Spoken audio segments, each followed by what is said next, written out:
أنفسنا ومن سيئات أعمالنا من يهده الله فلا مضل له ومن يضلل فلا هادي له وأشهد أن لا إله إلا الله وحده لا شريك له وأشهد أن محمدا عبده ورسوله أما بعد فإن خير الحديث كتاب الله وخير الهدي هدي محمد صلى الله عليه وسلم وشر الأمور محدثاتها وكل محدثة بدعة وكل بدعة ضلالة وكل ضلالة في النار فأعوذ بالله من الشيطان الرجيم يوم تبيض وجوه وتسود وجوه فأما الذين اسودت وجوههم أكفرتم بعد إيمانكم فذوقوا العذاب بما كنتم تكفرون وأما الذين ابيضت وجوههم ففي رحمة الله هم فيها خالدون. وقال صلى الله عليه وسلم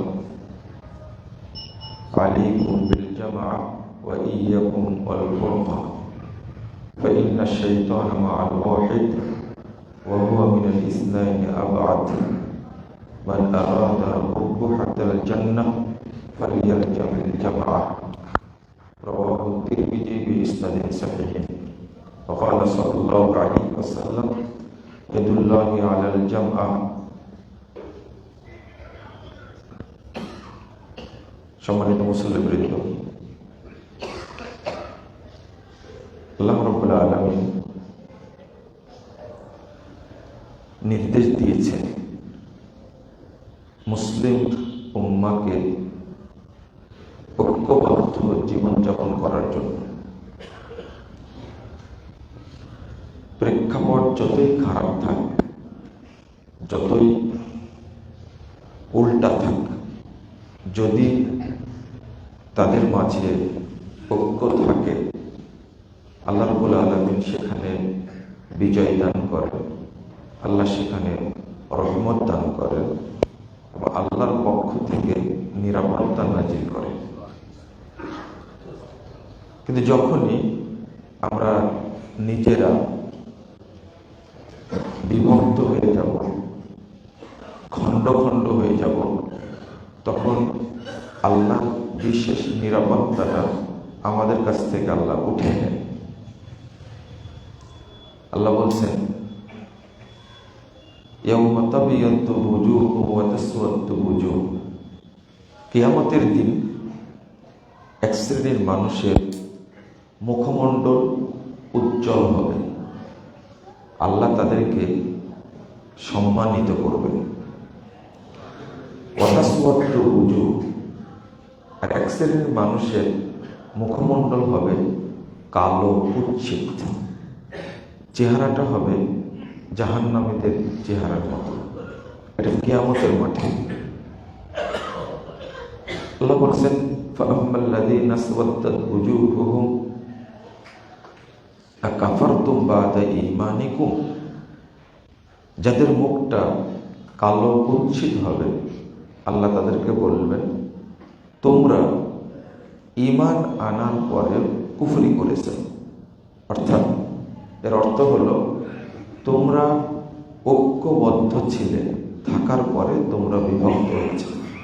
ফাযুকুল আযাবা বিমা কুনতুম তাকফুরুন, এখন তোমরা শাস্তি ভোগ করো যেমন তোমরা কুফরি করেছ।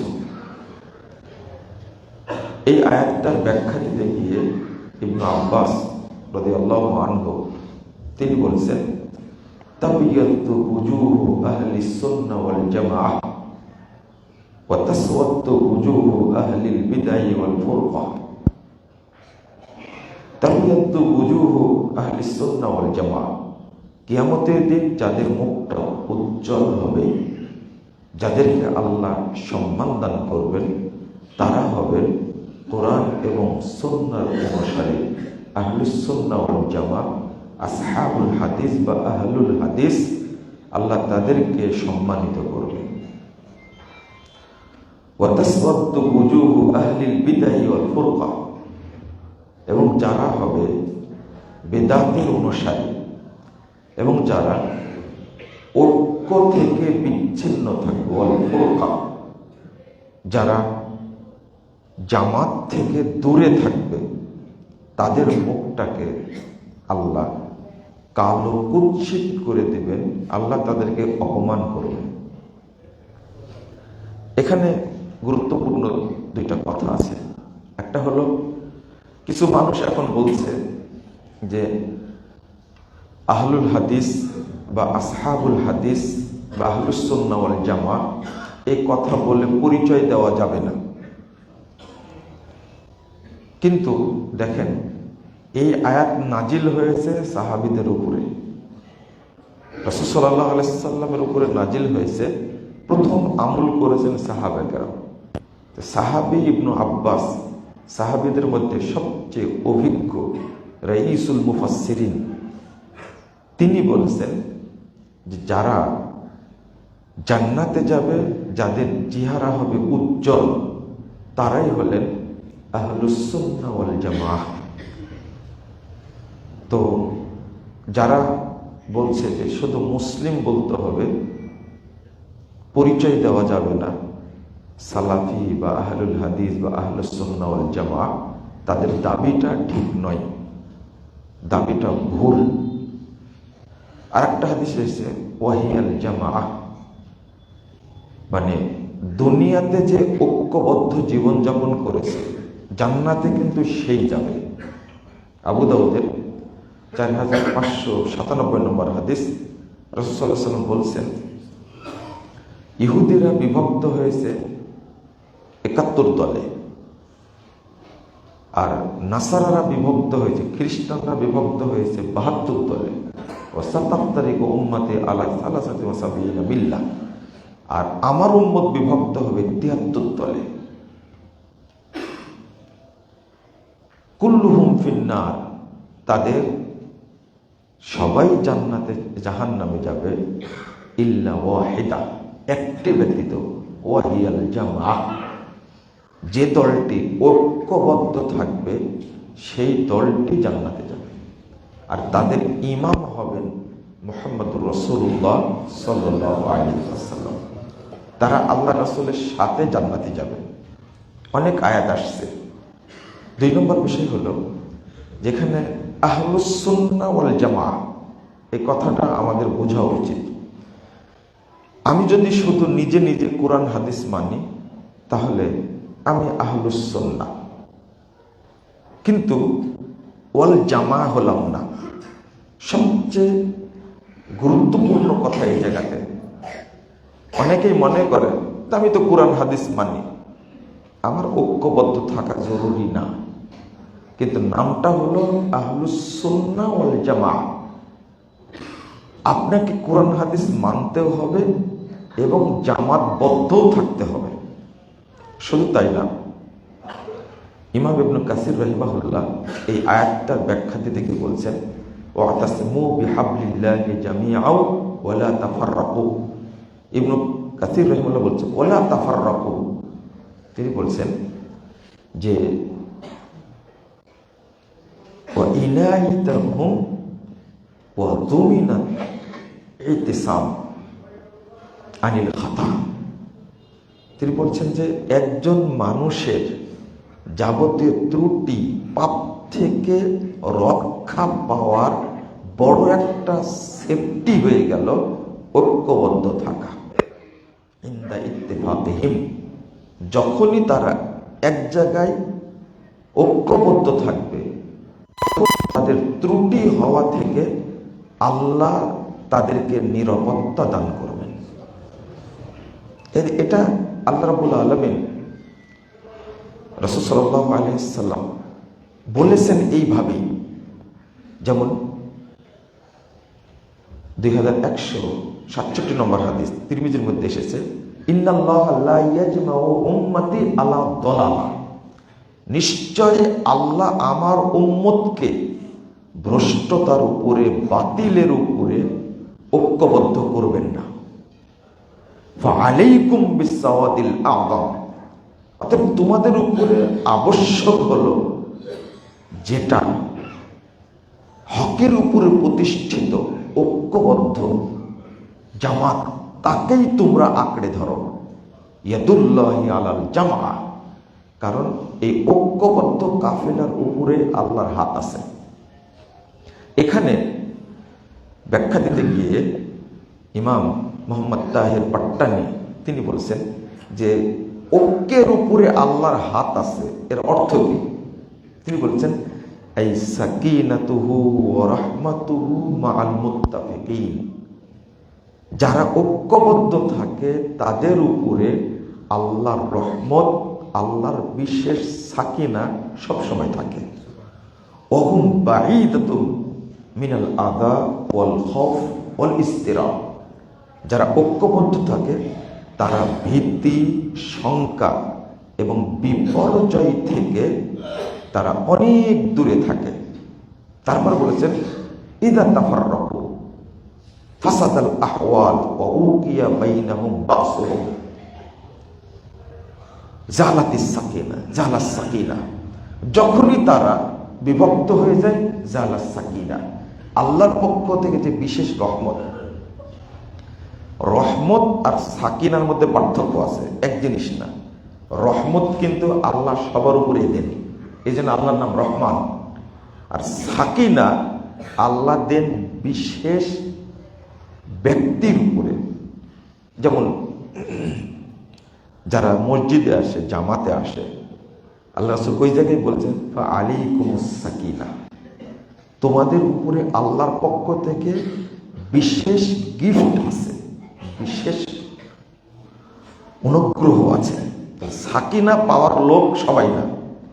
তো ইমাম মোহাম্মদ তাহের পাট্টানি বলছেন এই সাকিনাতুহু ওয়া রাহমাতুহু মাআল মুত্তাফিকিন, যারা ঐক্যবদ্ধ থাকে তাদের উপরে রহমত নাজিল হয় আল্লাহর পক্ষ থেকে এবং বিশেষ সাকিনাও নাজিল হয়।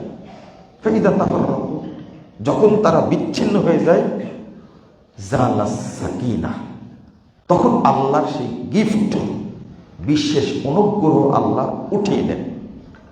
ওউকিয়া বাইনাকুম বাসুহুম, আর তখন তাদের অবস্থাটার মধ্যে খুবই বাজে, মানে দুর্বল অবস্থা তৈরি হয়। ওয়া ফাসাদাল আহওয়াল, আর তাদের যতটা ক্ষেত্র আছে সব জায়গায় বিপর্যয় নেমে আসে। যেমন আজকে আমরা মুসলিমরা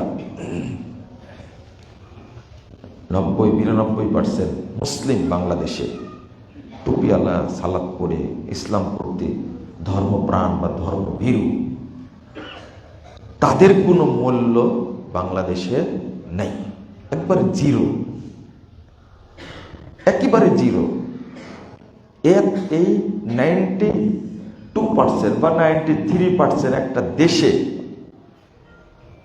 নেতৃত্ব দিচ্ছে, চালাচ্ছে কয়েকটা নাস্তিক, এদেরকে নাকে দড়ি দিয়ে ঘুরে নিয়ে বেড়াচ্ছে। এর মূল কারণ কি?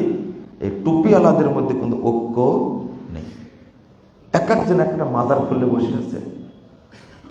আপনি দেখবেন তাদের প্রতিষ্ঠানেও শান্তি নেই। ফাসাদাল আহওয়াল, যেখানে যাবে সেখানেই সমস্যা, কোনো কাজ তারা ভালোভাবে করতে পারবে না, কোনো কাজই পারবে না, অত সহজ না। যদি ঐক্যবদ্ধ থাকতো, যেমন ঐক্যবদ্ধ হয়েছিলেন আপনারা 5ই আগস্টের আগে, এটা আপনাদের দাবি, কিছু একটা করতে পেরেছেন, কিন্তু এখনো আপনারা ঐক্যবদ্ধ আছেন। তফসিল ঘোষণা হয়ে গেছে, এই যে এর আমুল নামা এখন আপনারা পাবেন। নির্বাচন হয়ে যাক, তখন বুঝতে পারবেন এই 2 বছরে তারা কি সর্বনাশটা করেছে, বুঝতে পারবেন আপনারা, তার আগে পারবেন না। মানে এই 23 জন উপদেষ্টার মধ্যে জায়গা পেয়েছে কয়জন? একজন টুপিওয়ালা, তাই না? ওর কাজ হলো মোনাজাত করা, অন্য কোনো কাজ নাই, শুধু মোনাজাতটা করে দেবে। মৌলানা আকরম খাঁ ব্রিটিশ বিরোধী আন্দোলনের অন্যতম একজন নায়ক, মুসলিম সাংবাদিকতার জনক, 56 বছর রাজনীতি করেছেন, কোনোদিন এমপি মন্ত্রী হওয়ার শখ দেখেননি। উনি বলতেন ওই মোনাজাত করার দায়িত্ব আমার না, আমি তো মৌলবী। মৌলানা আকরম খাঁ বলছেন ওই দায়িত্ব আমার না, ও তো মোনাজাত করা ছাড়া কোনো দায়িত্ব নাই, কিছু করতে পারছে, তার কোনো ভূমিকাই নাই। এত কিছু হচ্ছে, অথচ দেশে মসজিদ বেশি, মাদ্রাসা বেশি, নামাজি বেশি, তারপরে ইসলামপন্থী বেশি, কি মানে একটা সুন্দর পরিবেশ, কিন্তু পরস্পরের মধ্যে ঐক্য না থাকার কারণে একজন ফতোয়া দিচ্ছে তা আর একজন বিরোধিতা করছে, তাই না? পীরে পীরে 1998 সালের গণনায় ছিল 1989 সালের গণনা 2,98,000 পীর আছে। যত পীর তত কি দল, তাই না? এই হলো অবস্থা। তারপরে ইবনে নাসির তিনি বলছেন যে I Al Jamaat Al মুত্তাফাকাতা, I আল জামাত আল মুত্তাফাকাতা মিন আহলিল ইসলাম ফি কানাফিল্লাহ। যখন জামাতটা ঐক্যবদ্ধ থাকবে তখন তারা পরিচালিত হবে সরাসরি আল্লাহর তত্ত্বাবধানে। এর চেয়ে বড় মর্যাদা কি হতে পারে? ও বিকায়াতুহু ফাওকাহুম, আর তাদের উপরে আল্লাহর পক্ষ থেকে প্রতিরক্ষা ব্যবস্থা থাকবে। ওয়াহুম বাঈদুম মিনাল খাউফি ওয়াল আযা, যাবতীয় ভয় সংখ্যা থেকে তারা দূরে থাকবে।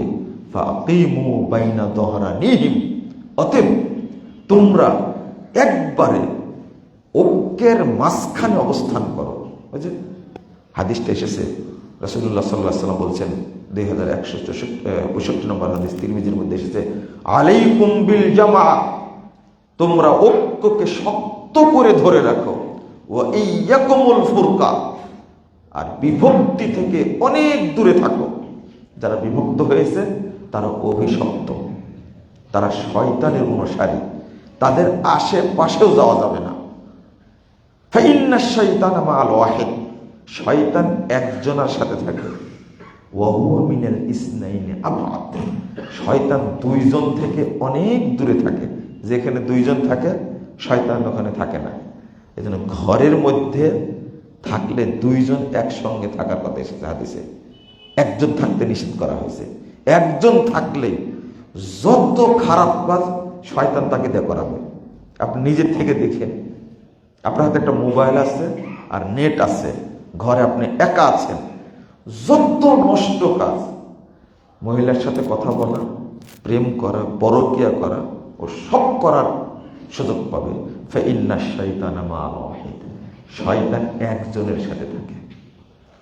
ওয়া হুয়া মিনাল ইসনাইনি আবআদ, শয়তান দুইজন থেকে অনেক দূরে থাকে। মান আরাদা বুহবাহাতাল জান্নাহ ফালইয়ালজামিল জামাআহ, সুতরাং যে ব্যক্তি জান্নাতের সবচেয়ে ভালো জায়গায় থাকতে চায় সে যেন জামাতকে শক্ত করে আঁকড়ে ধরে। আল্লাহ বলছেন, ওয়াতাসিমু বিহাবলিল্লাহি জামিআও ওয়া লা তাফাররাকু, তোমরা আল্লাহর রজ্জুকে সবাই মিলে শক্ত করে ধরে থাকো। আমরা অনুবাদ করি হাবলুল্লাহ মানে আল্লাহর রজ্জু, কিন্তু সাহাবীরা এই অনুবাদ করতেন না। ওসমান রাদিয়াল্লাহু আনহু তিনি বলেছেন, ইলজামু জামাতাকুম লা তাসিরু আহজাবা, ঐক্যকে তোমরা শক্ত করে ধরো। হাবলুল্লাহ মানে ঐক্য, আল্লাহর রজ্জু না। হাবলুল্লাহ মানে ইলজামু জামাতাকুম, তোমাদের ঐক্যকে ধরে রাখো। লা তাসিরু আহজাবা, দলে দলে বিভক্ত হয় না। ওসমান রাদিয়াল্লাহু আনহু বলেছেন। ইবনে মাসউদ রাদিয়াল্লাহু আনহু কোনো কোনো জায়গায় কুরআন বলেছেন, কিন্তু প্রায় জায়গায় বলছেন আল জামাতু হাবলুল্লাহ, জামাতের ঐক্যটাই হলো হাবলুল্লাহ। আর এক জায়গায় বলছেন ফাইন্নাল জামাতা হাবলুল্লাহ, ইলজামু হাযিহি আত-তাআ ওয়াল জামআ ফাইন্নাহু হাবলুল্লাহ আল্লাযী আমারা বিহি। ইবনে মাসউদ রাদিয়াল্লাহু আনহু বলছেন যে তোমরা জামাতকে, আনুগত্যকে শক্ত করে ধরো। ফাইন্নাহু হাবলুল্লাহ, এই জামাতটাই হলো আল্লাহর রজ্জু, আল্লাযী আমারা বিহি, যে বিষয়ে আল্লাহ নির্দেশ দান করেছেন। বিখ্যাত তাবেঈ আব্দুল্লাহ ইবনে মুবারক রাহিমাহুল্লাহ তিনি বলছেন, আল জামাতু হাবলুল্লাহ ফাতাসিমু বিহা, ঐক্যটা হলো হাবলুল্লাহ, তোমরা ঐক্যকে শক্ত করে ধরে রাখো। ফাইন্নাহাল উরওয়াল বুসকা লিমান দানা, এটাই হলো আল্লাহর পক্ষ থেকে প্রেরিত শক্ত হেদায়েতের হাতল, তোমরা এটাকে শক্ত করে ধরে রাখো। তাহলে আমরা একটা অর্থ করি, সাহাবীরা বুঝতেন আর একটা। এই জামাতটাকে ঐক্যবদ্ধভাবে ধরে রাখার কি যে ফজিলত, আর এর মধ্যে কি যে বরকত রয়েছে, আমরা এই স্বাদ পাই না বর্তমানে। সবার কথা বাদ দেন, মাজার পূজারি বাদ দেন, কবর পূজারি বাদ দেন, নরম সুন্নি গরম সুন্নি জিকিরপন্থী সবাই বাদ দেন। শুধু যদি আমরা চিন্তা করি, আমরা আহলুল হাদিসরা আমরা কি ঐক্যবদ্ধ আছি? না। ঐক্যবদ্ধ থাকলে আমাদের শক্তিটা কত পাওয়ারফুল হতো এটা আমরা বুঝতাম না, অবশ্যই বুঝতাম না। মানে যতক্ষণ আমরা ঐক্যবদ্ধ না হব ততক্ষণ ঐক্যের ফজিলতটা পাব না। আমরা চেষ্টা করেছিলাম যে ডাক্তার জাকির নায়েক বাংলাদেশে আসবে এবং মোটামুটি একটা ফাইনাল হয়ে গেছিল। তিনি বাংলাদেশ জমিয়ত আহলে হাদিসকে 3টা প্রোগ্রাম দিবেন। 2টা প্রোগ্রামটা মোটামুটি ফাইনাল, একটা ঢাকায় আর একটা রাজশাহীতে, একটা ঢাকায় আর একটা রাজশাহীতে, আর একটা হলো দিনাজপুরে। কিন্তু পরবর্তীতে 3 সপ্তাহ আগে অনুমতি দিয়েছে স্বরাষ্ট্র মন্ত্রণালয়। 3 সপ্তাহ যে কোম্পানির মাধ্যমে আসার কথা অনুমতি দিয়ে স্বরাষ্ট্র মন্ত্রণালয়। যেদিন আমরা মিটিং করলাম, কিভাবে ফাঁস হয়ে গেছে যে doctor Zakir Naik outdoor program দিয়েছেন জমিয়ত আহলে হাদিসকে 3টা।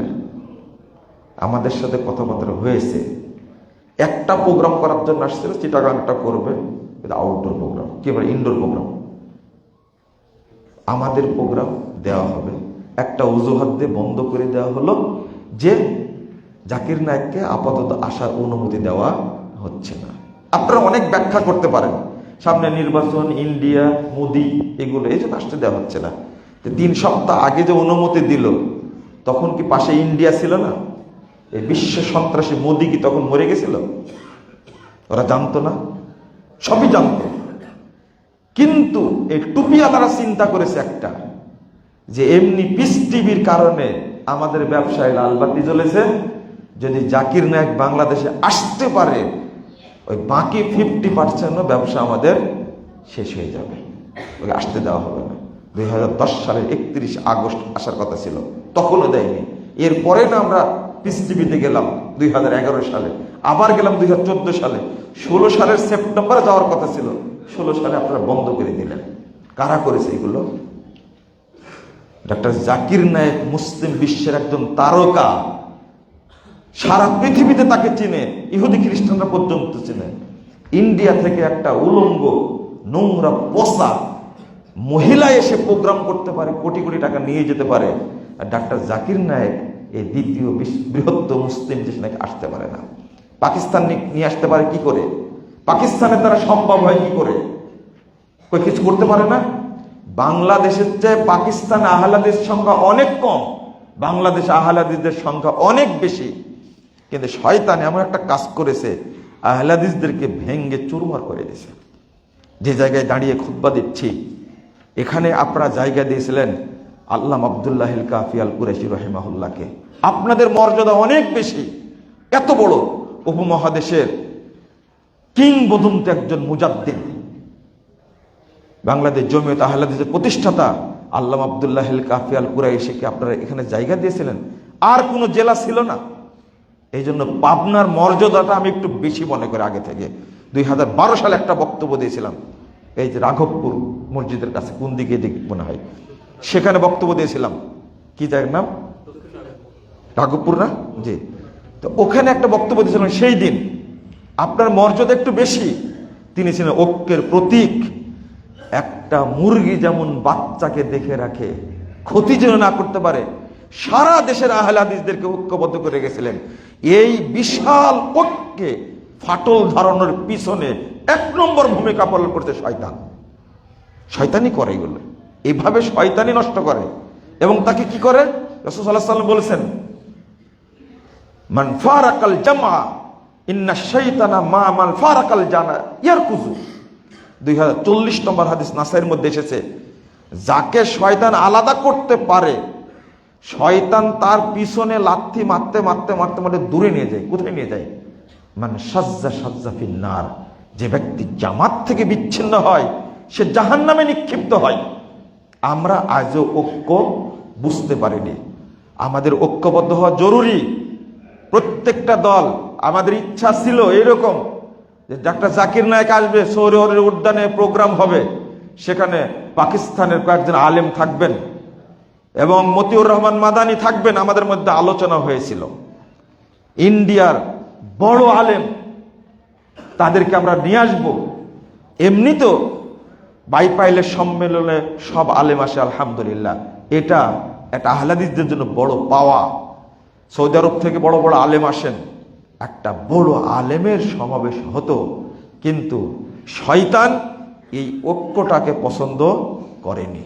কিন্তু এমন একটা দিন আসবে, ওই পরিবেশ আসবে, যেই দিন আমরা বিশ্বের সেরা আলেমদেরকে নিয়ে প্রোগ্রাম করব। ইনশাআল্লাহ, ইনশাআল্লাহ করব। বাংলাদেশের এখন নতুন প্রজন্ম, তারা ঐক্যের অবস্থানটা বুঝছে। বিচ্ছিন্ন হয়ে আন্দোলন করে, দুনিয়াবির স্বার্থে বিচ্ছিন্ন হয়ে আন্দোলন করেছে, কিন্তু কোনো লাভ করতে পারেনি। যখনই দুনিয়ার স্বার্থে ছাত্র জনতা সবাই এক হয়ে গেছে, তখন 16 বছরের শাসন ব্যবস্থা ভেঙে গেছে, চুরমার হয়ে গেছে। এটা দুনিয়ার স্বার্থ, পরকালীন কোনো লাভ নাই, এই জায়গাতে কোনো লাভ নাই।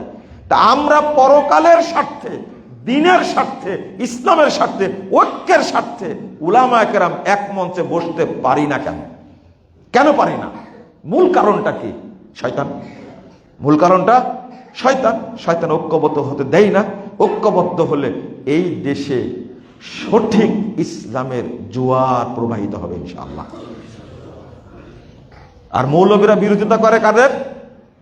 এই পিস টিভির, এই আহলে হাদিস আলেমদের। এখনো মসজিদ ভেঙে দিচ্ছে না? কেউ কথা বলে? কেউ কথা বলে না।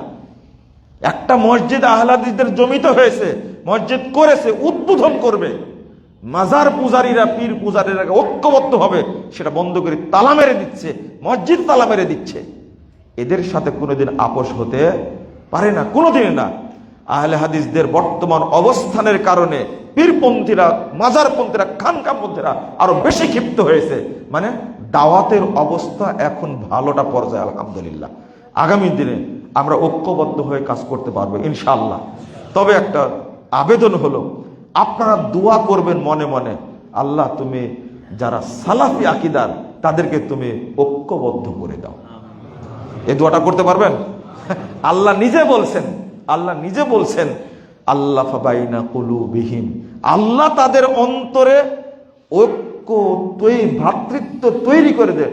লাউ আনফাকতা মা ফিল আরদে জামিয়া মা আল্লাহ ফাবাইনা কুলুবিহিম ওয়ালাকিন্নাল্লাহ আল্লাহ ফাবাইনা কুলুবিহিম। আল্লাহ বলছেন, মুহাম্মদ তুমি যদি পৃথিবীর সব সম্পদ তাদেরকে দিতে, তবুও তারা ঐক্যবদ্ধ হতো না। আল্লাহ তাদের মাঝে ঐক্য সৃষ্টি করে দিয়েছেন। এই জন্য রাত্রিতে দোয়া করতে হবে, আল্লাহ তুমি মুসলিম উম্মাহকে ঐক্যবদ্ধ করে দাও। আল্লাহ তুমি আমাদের মধ্যে এই থেকে বিভক্তিটা দূর করে দাও। আল্লাহ তুমি আমাদেরকে যাবতীয় ক্ষতি থেকে, ভীতি থেকে হেফাজত করো। আমাদের একটা মাদ্রাসা বোর্ড নাই, চেষ্টা চালানো হচ্ছে। কিছু মাদ্রাসা নিয়ে একটা বোর্ড তৈরি করে ফেলেছে, তাদের সনদের মান দিয়ে দিছে। আমরা তো পারি না, আমরা 5টা দাবি উপস্থাপন করতে পারলাম না এই অন্তর্বর্তীকালীন সময়ে সরকারের কাছে। করতে পেরেছে? পীরেরাও করেছে, ফকিরেরাও করেছে, আহলে হাদিসরা পারেনি। না পারার কারণটা কি? একজন আমাকে বলছে, কোনটা অনুমোদন দেব বলেন তো দেখি। জমিয়তে আহলে হাদিস দরখাস্ত করেছে মাদ্রাসা বোর্ডের, আর এক আহলে হাদিসও করেছে, আর একজনও করেছে, আমরা কোনটার অনুমোদন দেব? কথা কি বুঝলেন না মনে হয়, তাই না? বুঝছেন কথাটা? আমার কথা, অনুমোদন কোনটা দেব? আমি বুঝাই বললাম, জমিয়তে আহলে হাদিস মাদ্রাসা হলো 800 মাদ্রাসা। অন্যদের মাদ্রাসা কয়টা? ওই 2-1টা মাদ্রাসা নিয়ে কি অনুমোদন হয়? বলছি এটা তো জানি না। ওইটা না জানলেও তো একটা প্রশ্ন তো তৈরি হয়েছে, তাই না? আবেদন কয়টা? 3টা। কোনটা অনুমোদন দেবেন বলেন তো দেখি। আর হবে অনুমোদন? এটা এক বিশ্ববিদ্যালয় অনুমোদন হতে সময় লেগেছে প্রায় 30 বছর। 30 বছর। মাদ্রাসা বোর্ড অনুমোদন হতেও লাগবে অনেক দিন, তবে জমিয়তে আহলে হাদিস তালিমি বোর্ড অনুমোদন হবে একদিন ইনশাআল্লাহ। অন্তর থেকে দোয়া, বাধা যতই আসুক আমরা নিরাশ না, অনুমোদন হবে একদিন ইনশাআল্লাহ। আপনাদের দোয়া চাই, আপনারা দোয়া করবেন, আল্লাহ যেন আমাদের প্রচেষ্টাগুলো কবুল করেন। আমরা যে দিনের দাওয়াত, আপনারা যে কাজ চেষ্টা চালাচ্ছেন, আল্লাহর কাছে কবুল না হলে এর ফায়দা আমরা পাবো না। আল্লাহ যেন আমাদেরকে বুঝার তৌফিক দান করেন। যারা শিরক বিদআতের সাথে জড়িত, আল্লাহ যেন তাদেরকে হেদায়েত দান করেন। যারা কোরআন এবং হাদিসের বিরুদ্ধে কথা বলে, আল্লাহ যেন তাদেরকে বুঝার তৌফিক দান করেন। আজকে সব চলে, কিন্তু কোরআন হাদিসের, সহিহ হাদিসের আমল চলে না। রাজনীতির স্বার্থে মন্দিরে গিয়ে কি চলে? ওয়াজ চলে। লা হাওলা ওয়ালা কুওয়াতা ইল্লা বিল্লাহ। রোজা আর পূজা একই, এটাও চলে। চলে না এটা? জান্নাতের টিকিট বিক্রি চলে, কিন্তু কোরআন হাদিসের আলোচনা করতে গেলে কি ওটা চলে না। আপনার পাবনারই একজন বলেছেন, কত সুন্দর কথা বলেছেন, নামাজ রোজা হজের চেয়ে বেশি জরুরি ইসলামের রাস্তা কায়েম করা, তাই না? আপনার পাবনারই অনেক কিছু পাবনা থেকে উদ্বোধন হয় আর কি। হ্যাঁ, কুত্তার নামে মামলাও হয়েছে নাকি এই পাবনা থেকে। আল্লাহ যেন আমাদের এই সমস্ত অবস্থা থেকে হেফাজত করেন, আমিন। আল্লাহ যেন তাদেরকে বুঝার তৌফিক দান করেন। এই বিশৃঙ্খলা নিয়ে কিন্তু মসজিদটা ভেঙ্গে দিল, একজনও প্রতিবাদ করলো না। করেছে? ওই যে ভাইরাস বক্তাগুলো, আপনারা যাকে খুব ভালোবাসেন, ওরা করেছে কেউ? হ্যাঁ, প্রথম আলোর কার্টুনের মধ্যে একটা কুত্তার ছবি দিয়েছে, মুরব্বী মানুষ চশমা দিয়ে ওইটা দেখতে পেয়েছে, ছোট্ট ছবি, কুত্তার ছবি, ওইটা দেখা যায়।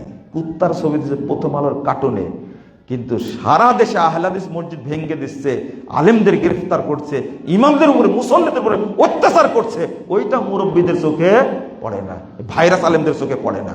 এই বিপদে আছে এখন আমরা। আল্লাহ যেন আমাদেরকে হেফাজত করেন, আমিন। বারাকাল্লাহু ফিকুম ওয়া জাযাকুমুল্লাহ খাইরান।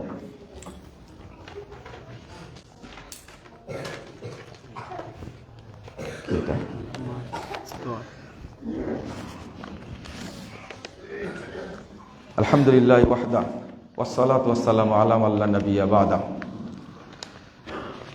সম্মানিত মুসল্লিবৃন্দ, আমি আপনাদের একটা বিষয় আবেদন করব, আমার উপরে রাগ করবেন না। আপনারা পুনে একটাই খুতবা শুরু করেছেন, তাই না? আজকে ওয়াক্তই হয়েছে কিন্তু 11:55। হ্যাঁ, আপনাদের অনুরোধ করি টাইমটা একটু এগিয়ে নিয়ে আসতে হবে। আস্তে আস্তে করেন, একবারে করবেন না, আস্তে আস্তে করেন। প্রথমে 12:30টায় করেন, এরপরে 12:15টায় করেন, এরপরে প্রয়োজনে কি 12টা থেকে শুরু করেন। একদিনে হয় না, আস্তে আস্তে হয়। কারণ এইটা অনেক কিন্তু মানুষ দেখে শিখে। অনেক মানুষ শহর থেকে খুতবা শুনতে আসছে আজকে, সবাই জানে এটা আল্লামা আব্দুল্লাহ আল কাহফি আল কুরাইশির মার্কাজ, এই হিসাবেই চিনে। আগে এই বাঁশবাজার তার মার্কাজ হিসাবে চিনে। আপনারা একটু আউয়াল ওয়াক্তটা ফলো করার চেষ্টা করবেন ইনশাল্লাহ। বলেন তো, জোর করে বললেন না মন থেকে বললেন? ইনশাল্লাহ, ইনশাল্লাহ করেন। আমি একটা জিনিস বলি এখানে, আউয়াল ওয়াক্তে সালাত পড়লে ওই ব্যক্তির মধ্যে মুনাফেকের আলামত জমা হয় না, হবে না। 2, আউয়াল ওয়াক্তে সালাত পড়লে কবরে তার আযাব হবে না। 3, আউয়াল ওয়াক্তে সালাত পড়লে আল্লাহ ওই ব্যক্তিকে জান্নাতুল ফেরদাউসে রাখবেন। 4, আউয়াল ওয়াক্তে সালাত পড়লে প্রথম যে দলটি জান্নাতে যাবে, যাদের হিসাব হবে না, ওই দলের সাথে এই লোকটি জান্নাতে যাবে। 5 নম্বরটা হলো এই মানুষটা বিনা হিসাবে জান্নাতে যাবে। আপনারা ওয়াক্তটা এগিয়ে নিয়ে আসবেন ইনশাআল্লাহ। এটা আপনার কাছে অনুরোধ করলাম, এটা জোর করে হয় না, অনুরোধ করলাম, ফজিলতগুলো বলে দিলাম। আল্লাহ যেন বোঝার তৌফিক দান করেন, আমিন। পাশাপাশি আজকেই প্রোগ্রাম, গতকাল হয়েছে মনে হয়, তাই না? আজকের প্রোগ্রাম আছে জানেন, আসর পরে সহিহ বুখারীর দার্স আছে, পাশাপাশি আবার রাত্রে প্রোগ্রাম আছে। আমি থাকবো ইনশাআল্লাহ। আমাদের প্রধান অতিথি থাকবেন অ্যাডভোকেট শামসুর রহমান শিমুল বিশ্বাস, মনে একটু অসুস্থ, আল্লাহ যেন তাকে। আসছেন? আচ্ছা আচ্ছা। তো গতকালকে হয়ে গেছে, ডক্টর মুস্তাদিন সাহেব এসেছিলেন। এটা কি যেন? ও, দোয়ার আবেদন করেছেন, তাই না? ঠিক আছে, শুকরিয়া। যারা যে নিয়তে দোয়ার আবেদন করেছেন, আল্লাহ যেন তাদের দোয়া কবুল করেন, আমিন। অসুস্থ থাকলে রব্বুল আলামিন তাকে যেন পূর্ণ স্থায়ী সুস্থতা দান করেন, আমিন। আমরাও যারা অসুস্থ আছি, বিপদে আছি, আল্লাহ যেন আমাদেরকে সুস্থ করেন, আল্লাহ যেন আমাদের বিপদ দূর করে দেন, আমিন। এর সাথেও দোয়া করবেন আল্লাহ রাব্বুল আলামিন যেন এই সুদানের যে বর্তমান অবস্থা, আল্লাহ যেন এই অবস্থা থেকে তাদেরকে মুক্তি দান করেন, আমিন। আল্লাহ যেন ফিলিস্তিনকে স্বাধীন করে দেন। আল্লাহ রাব্বুল আলামিন যেন ইহুদিদেরকে পৃথিবী থেকে নিশ্চিহ্ন করে দেন। ফিলিস্তিনের যত ইহুদি আছে, আল্লাহ যেন তাদের সকলকে একবার ঐতিহাসিকভাবে হত্যা করেন।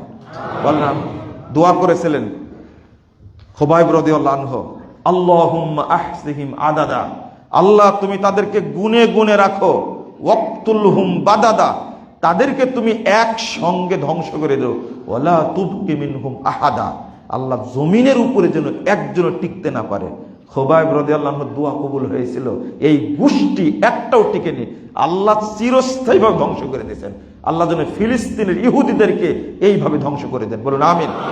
দোয়া একদিন কবুল হবে ইনশাআল্লাহ, আশা রাখেন কবুল হবে ইনশাআল্লাহ। আল্লাহ যেন কাশ্মীরকে স্বাধীন করে দেন, খুব বিপদে আছে, আল্লাহ যেন কাশ্মীরকে স্বাধীন করে দেন, কাশ্মীরকে যেন আল্লাহ নিরাপত্তা দান করেন, আমিন। আল্লাহুম্মা সাল্লি আলা মুহাম্মাদ ওয়া আলা আলি মুহাম্মাদ কামা সাল্লাইতা আলা ইব্রাহিম ওয়া আলা আলি ইব্রাহিম ইন্নাকা হামিদুম মাজিদ। আল্লাহুম্মা বারিক আলা মুহাম্মাদ ওয়া আলা আলি মুহাম্মাদ কামা বারাকতা আলা ইব্রাহিম ওয়া আলা আলি ইব্রাহিম ইন্নাকা হামিদুম মাজিদ। আল্লাহুম্মা ইগফির লানা ওয়া লিল মুমিনিনা ওয়াল মুমিনাত ওয়াল মুসলিমিনা ওয়াল মুসলিমাত ওয়াল আহইয়াই মিনহুম ওয়াল আমওয়াত। আল্লাহুম্মা আইজ্জাল ইসলাম ওয়াল মুসলিমিন, আল্লাহুম্মা আইয়িদিল ইসলাম ওয়াল মুসলিমিন। اللهم أنجل المستضعفين من المؤمنين في كل مكان، اللهم أنجل المستضعفين من المؤمنين في كل مكان. اللهم انصر من نصر دين محمد صلى الله عليه وسلم واجعلنا منهم، واخذل من خذل دين محمد صلى الله عليه وسلم ولا تجعلنا منهم. اللهم انصر إخواننا المسلمين في فلسطين وكشمير والسودان يا رب العالمين.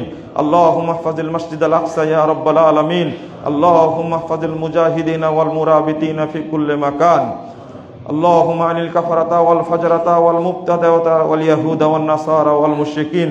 اللهم شق شملهم ومزق جمعهم وخرب بنيانهم ودمر ديارهم وأنزل بهم بأسك الذي لا ترده عن القوم المجرمين. اللهم اشدد وطأتك على اليهود والنصارى والمشركين. اللهم اشدد وطأتك على اليهود والنصارى والمشركين. اللهم إنا نستعينك ونستغفرك ونتوب إليك ونثني عليك الخير. اللهم إياك نعبد ولك نصلي، نرجو رحمتك ونخشى عذابك، إن عذابك الجد بالكافرين ملحق. ربنا آتنا في الدنيا حسنة وفي الآخرة حسنة وقنا عذاب النار. ربنا فاغفر لنا ذنوبنا وكفر عنا سيئاتنا وتوفنا مع الأبرار.